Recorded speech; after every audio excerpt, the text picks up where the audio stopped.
Empire United coach Sean McClain. Coach, you've worked with a number of really good coaches over the years. Jed Dupree, you and him, Bucky Leach as well, all with proven success as coaches. How do you feel about working together as coaches, sharing students rather than having designated students that you kind of see through their entire development? I think that's one of the unique things about our club. I don't know that many clubs do that. Where they share coaches, students? We all work with everyone. Somebody might take more lessons from Alex rather than me just because they get along with Alex better, but like I give lessons to everybody, Alex gives lessons to everybody. It just makes it so much easier. Everyone's on the same page. There's no like weird competitiveness within the club, like whose coach is better. Like it's the way I envisioned it when we opened up our club way back in 2007. And at the time, I don't think anyone was doing it. Now I think there's more programs like that. You mentioned, it being a very unique thing, but more programs are doing it. Alliance Fencing Academy, huge FA program in Houston, Texas. Probably one of the most notable and having a ton of success with results. How do you guys do it at Empire? How do you go about sharing students and kind of responsibilities to ensure that you're both on the same page and that your students kind of are part of the system? We just have a very different idea about how kids get better at fencing.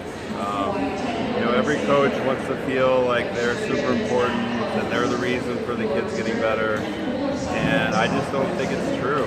Our kids get better from the group class. They get better from the overall program. The private lesson is a very small part of what we do. Most of our kids take 2 lessons for 20 minutes each a week, if that.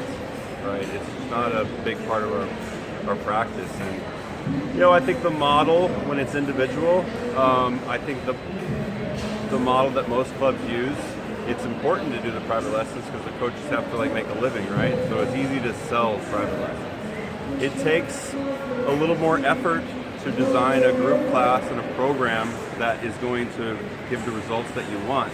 It's much easier to work one-on-one with one person at a time, but you also can only work with one person at a time, so you end up with 2 really good fencers and everyone else is not very good. But our program, I think it's almost the opposite. We have tons of good fencers and very few amazing fencers. Now maybe if those super talented fencers got 5 lessons a week, like a lot of kids do it, maybe they'd be better, but I think it's more about the long game at our club. They put enough time in the way that they do it. When they get older and they're Olympic level, all right, we'll do 5 lessons a week, but you don't need 5 lessons a week when you're 12 years old. So with having the 2 20-minute lessons a week, how do you supplement that with drills, bouting, and everything else that comes along with the complete fencing game? Well, at our club, most people come to 3 group classes a week. They could come up to 5 times if they wanted to. Most people get in for 3. That's what I tell people when they call. Be like, listen, if you can't get in at least 3 times a week, it's not worth coming. You won't get anything out of the program. It's a 2-hour practice. We try to make our 2 hours count. We had Eli Schinkel working with us this last season. He's been in a number of clubs from LA, and he was at the Fencers Club for a while. And he just left us, and in his parting, we had a party for him. And at the end, he said that he had never been in a club that the kids work harder than we work. We just don't waste any time. There's a no sitting down rule that I don't even have to enforce. People just don't sit down. There's no sitting at all during our practice. If people are late, they just come in, immediately do 50 push-ups, no excuses, no traffic. No policing of it. We have fun, don't get me wrong, but I think everyone understands that we only have 2 hours and we try to make it, get as much as we can out of that 2 hours. And to ensure you're getting everything out of those 2 hours, how are those 2 hours structured with regard to the divide between drills and bouting? It depends on the time of year, but mostly it's a quick warm up. I think they're kids; they don't need a lot of warm up. We also don't believe in a lot of conditioning in our club. I think that kind of stuff is more for your professional athlete.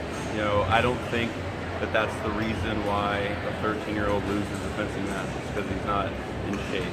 Like conditioning with footwork stuff, or yeah, like a lot of clubs do a lot of conditioning, and I think the only benefit to that conditioning is that there's a psychological component that you're like, oh, I worked hard, like so you like maybe you feel like you're stronger, but we focus mostly on like technical drill exercises or situations that happen all of the time in the fencing bout, and we like break those situations down into like key moments, and we drill those moments over and over and over again. And I think that pays big dividends. A lot of people switch to our club after fencing for a number of years, and many of them see an immediate improvement in their fencing just by being able to like orient themselves to what's like actually going on out there.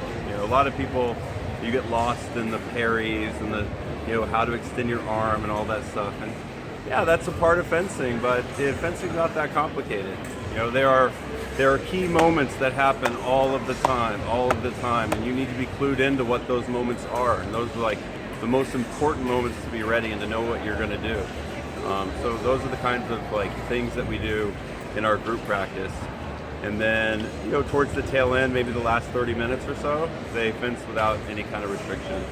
And some people stay later. The people that don't have to get home to do homework or whatnot, they'll stay, maybe an extra 30 minutes. But we mentioned Alliance before, with having maybe some of the greatest success as far as numbers, national teams and whatnot with their with their épée team members. Now that's kind of a largely Soviet system. You have Giva, of course, the Israeli national team coach, Sergey, the Soviet system, Benoit, I believe is French. You, though, at Empire, you guys are also achieving that great success. The bulk of the Columbia team is Empire students. You have people doing really well on the national circuit. What is kind of your background? Of course, you coming from Coach Bucky Leach, that's a little more of an American system. Yeah. I've been lucky enough to work with a lot of really good coaches. I had my first coach, who's French. His name was Gerard Boujardou. He died recently. He didn't know a whole lot about fencing, but he was amazing at building his students' self-confidence. Like when I worked with him, I believed that I was the best fencer in the country. Like I definitely wasn't if I knew anything about fencing. But I believe that. So I learned how important that is from him. And then I worked with Bucky, and Bucky actually taught me like the game of fencing, that there's these moves and how all the pieces kind of fit together. And then I was on my own for a while, and I learned a lot from other coaches once I started being a fencing coach. I worked at the Fencing Academy of Westchester. I learned a lot about from Slava Grigoriev and how he runs his program. And then I've never been shy to just ask the people that are better than me in coaching, like, what do you do? And then don't just like stop there. Try to figure out, all right, why is it that what they do is working for them? Lots of times they don't even know. So you have to kind of like pick it out. And I learned a lot from Greg Macialis. I think he's the best coach right now in the country. Simon Gershon. Even épée coaches, Alexei Cheremsky. We brought Casara's coach, Massimo Ameri, over to do some camps with us, pick his brain. Really just bits and pieces from a lot of people, and then you grow with your students. Like your first group of students that you get going along, you learn things along the way. There are these what I call branch points.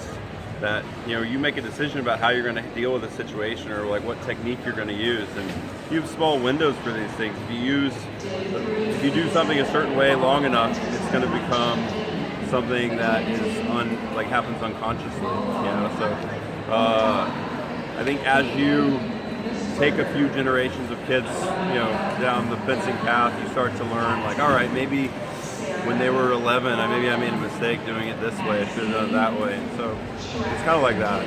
Now, I feel like it's a lot easier now for me to work with the people I work with. In the beginning, it was always like, I don't know what to do. I don't know what to do. I don't know what to do. Now, you never really know what to do. Don't get me wrong. As soon as you think you know everything about fencing, you find out you know nothing about fencing. But I have a much better picture in terms of at least what I want to see. And I think that's the key. Many people get very excited about being a fencing coach, and they, like, first 5 years, they're like all gung-ho, and then they just get like overwhelmed and it's not fun for them. I think it's very important that you teach what you want to see out there, like the touches that get you excited about fencing. For you to stay enthusiastic about it so that you can bring the kind of energy that you need to bring to the group class. Because it all comes from that, you know, like the kind of like energy that you bring to the group. You know, we're lucky. I call our group like a pack of misfits. It's always been like that. We don't get the most talented people like coming over to us, but the kids all work really hard. You know, everyone comes from a little different background, and you know, we're careful about who we add to our program because we know that that's like so important. The like cohesiveness of everyone, you know, they're friends. You know, they work hard and they compete against each other, but in the end, they're all friends. Having so many influences on not only your athletic development, but also your development as a coach, what then motivated the decision to pursue the current format you have with a collaborative team structure among your coaches? What motivated that? Yeah, as opposed to the more, I guess, traditional or common structure in the U.S. of having individual coaches working with individual students and not the sharing as you do at Empire. And not, I'm sorry. I get long-winded. So Bucky came up and interrupted us, and lost the question. The behind-the-scenes stuff that no one sees. Yeah. So what ultimately interested you most and drove you to say, at Empire, we're going to have a team of coaches that work with all the students work with all the coaches, and there's a sharing system rather than kind of that potential for competitiveness among the coaches? I mean, I just think it's about it not being about me or any one of the coaches. You know, like I tell my students all the time, even the good ones, I was like, even if you win the Olympic Games, no one is gonna throw you a parade. Like, your life's not gonna change. You know, like, you get out of fencing what you learn about yourself. You know, it's like a journey. Like you commit yourself to something, you work for something, you learn how to handle different situations, you learn how you react to different situations. You know, that's what you get out of it. There's really nothing to be afraid of on a fencing trip. You know, like, it's win, lose, your life's gonna be the same. You know, so I try to make it be theirs. You know, and when it's their special thing, you'd be surprised. You know, everyone in our club gets the same kind of information, but they apply that information in very different ways. You know, a lot of clubs, it's very easy to tell where they're from. You can look from, you know, across the room, you're like, oh, that's person from this club, or that's person from that club, because they're like literally, like, this is the way to do it. We are about possibilities at Empire United. We're not about like boxing people in. I don't know what your body is capable of, right? As long as you believe in distance and time and the things that actually make fencing touches happen, and your body can do something that I don't know about, then go for it. You know, like, it's more of an exploration of possibilities, I guess. It's kind of like our big vision. You know, and then you have to rein them in sometimes if they get a little too creative. But I don't know what motivated it. It's just always been kind of my vision for how it is. You know, I was very good for a long time, and I knew absolutely nothing about fencing. Like, I don't think it's not. You can't break it down the way that a lot of people try to break it down. It's bigger than that. All right, Coach. Well, whatever it is, it's definitely working. Thank you for your time. Thank you.